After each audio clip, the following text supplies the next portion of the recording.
17 metų BMW 320, šitas yra X-Drive'as. X-Drive'ų Floridoje iš tikrųjų labai nedaug pasitaiko, žinokit. Nu, jie kur kas būna retesni negu S-Drive'ai, kadangi Florida yra visą laiką šilta, žiemų nėra. Tai todėl žmonės čia labai, kaip sakant, nesikrauna ir perka S-Drive'us. Šitas, matot, yra gavęs iš šono grinai, iš šoninę dalį. Šitą automobilį parduoda šitas draudimo kompanija, aukcioną buvus gruodžio 18 dieną. Galit pasižiūrėti numeriuką. Tokia šampaninė spalva. Šonas labai gražus. Labai įdomu, kad 17 metai ir šitas automobilis turi tik tai 54 tūkstančius mylių. Taip, salonas, matau, čia subraižytas, sėdynė, kaip matot, gyva visiškai. Jisai kūrėsi ir važiuoja, o prikvepintas kaip daug emkinis vairas uždėtas.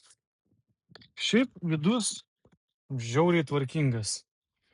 Kaip visą laiką reikia išsivalyti, bet palei odos kokybę, jeigu jūs matot gerai per kamerą perdas, tai iš tikrųjų, žinokit, labai tvarkingai atrodo. Pabandom užvesti. Užsiveda be problemų. Kažkokių pašalinių garsų neina girdėti. Check engine'as dega. Šildomos sėdynės.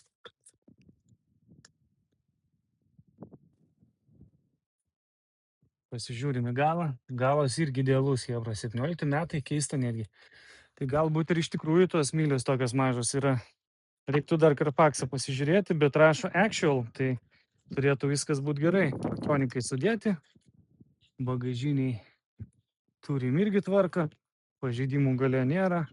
Šitas šonas yra mažiukas, mažytė duobutė. Čia daugiau ant šonų irgi nieko nematau. Tai va, jeigu kam įdomu šitas automobilis, susisiekit ir galėsim padėti nupirkti.